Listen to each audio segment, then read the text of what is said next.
students, in already we have discussed about internal structure of testis, and that is your one section of testis through that seminiferous tubule, how that sperm will be formed.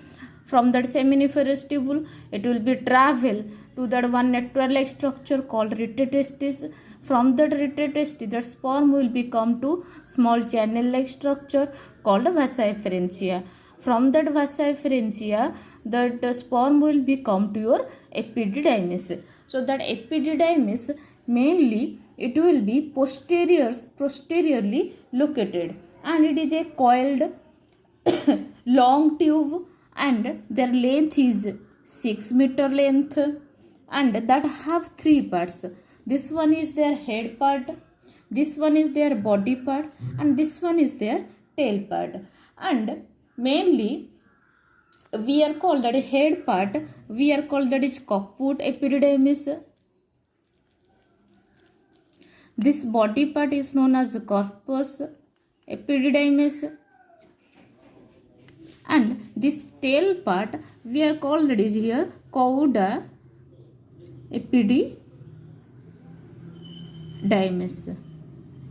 Mainly when that sperm will be travel from that head to body to up to the tail part, here sperm will be spent some time here, means it will be present here 18 to 24 hours. And here mainly sperm attain physiological maturity.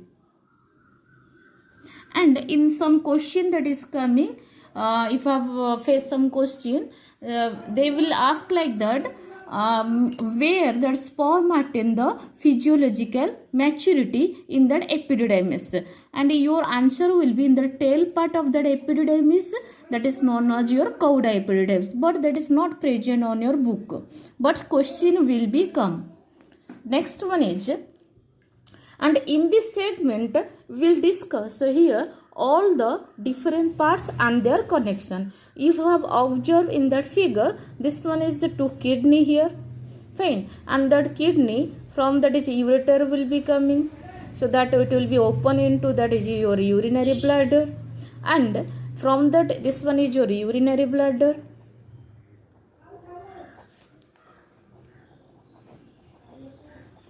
this one is your known as urethra, fine. Then come to that structure. So this structure already we have discussed.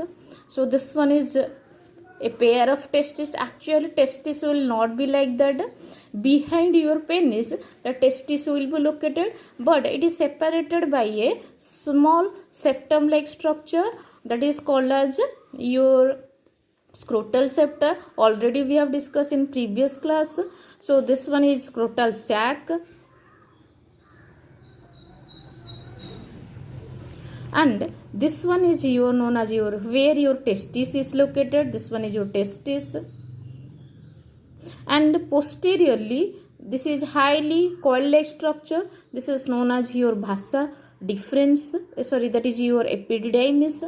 And from that epididymis, if I have observed, from the tail part of that epididymis one duct will be arise, fine. So this duct, if you have observed, it come to that that is above the urinary bladder, and it for take one loop, and it will be open into that here urethra here, and that duct, this duct is known as vasa deferens,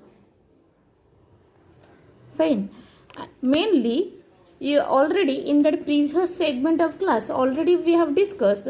So that scrotal sac, one cavity that is known as a vaginal coelom, that vaginal, and mainly the testis will be present in that extra abdominal region, and but it will be attached to that your abdominal cavity by one canal. That canal name is inguinal canal. So your vaginal coelom will be connected to your inguinal canal. So in that inguinal canal or through that inguinal canal, so this duct will be pass. So the duct name is your vasa difference, and it will be open into the your urethra. And if you have observed in the duct some swelling like structure or ampulla like structure, here that is known as one gland, that is seminal vesicle, will be opened here.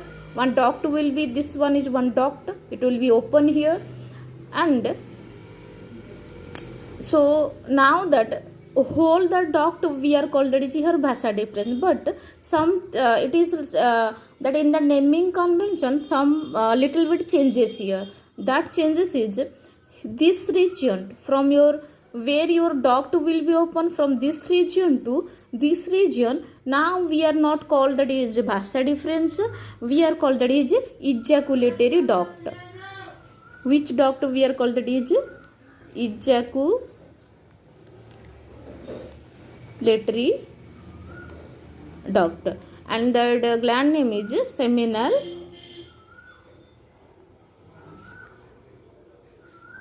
vesicle, and that ejaculatory duct will be open into your urethra.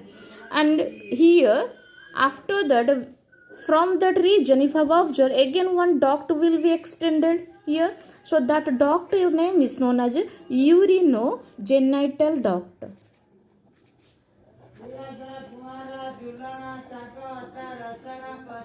Why we are called urinogenital duct? Because it is a common passage for the sperm as well as from the urine. You knew that here or your sperm will be formed, that sperm will be travel through that duct and it will be come to here and it will be come to this duct. And here your also urine is stored and that urine also travel in that duct. So this one is one common passage for the sperm as well as urine. That's why the duct name is urinogenital duct. So that also come to as a question. What is the duct? Tell the duct name. That also one common passage for sperm as well as that urine. And next one is that duct will be covered with one highly muscular vascular structure called, that is called penis, or otherwise called as copulatory organ. And if you have observed, so that copulatory, this penis here, that is one swollen like structure if you have observed. So that swollen like here, that swollen is known as glans penis.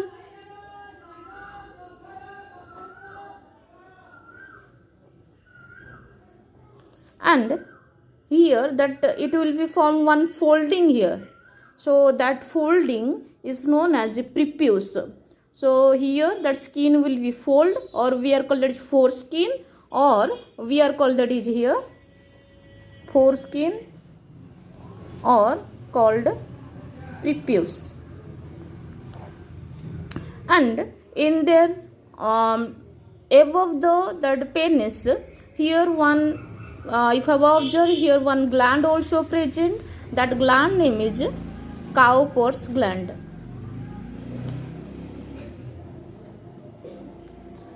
Actually we are discussing one side of testis, that same side will be that same structure. So that is all about your that all different parts and their connection. Again we will repeat.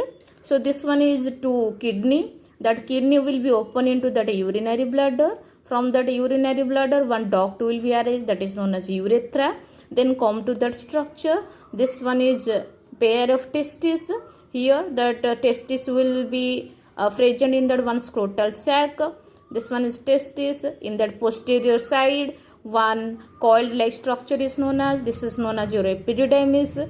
From the tail of that epididymis one duct will be arranged. So that duct will be go to that off to that your urinary bladder. Again it take one loop and it will be open into that your urethra.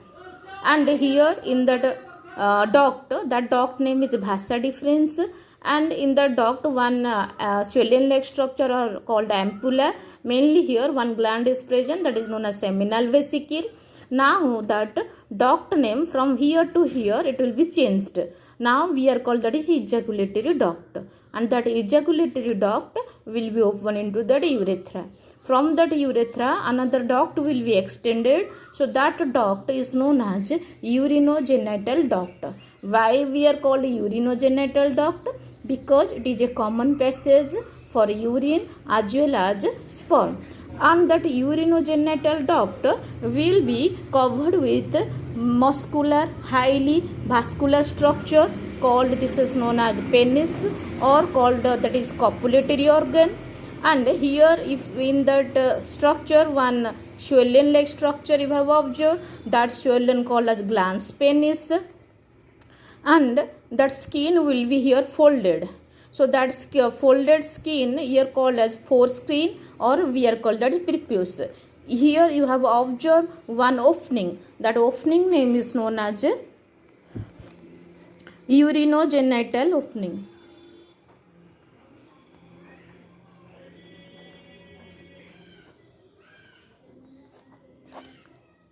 Thank you.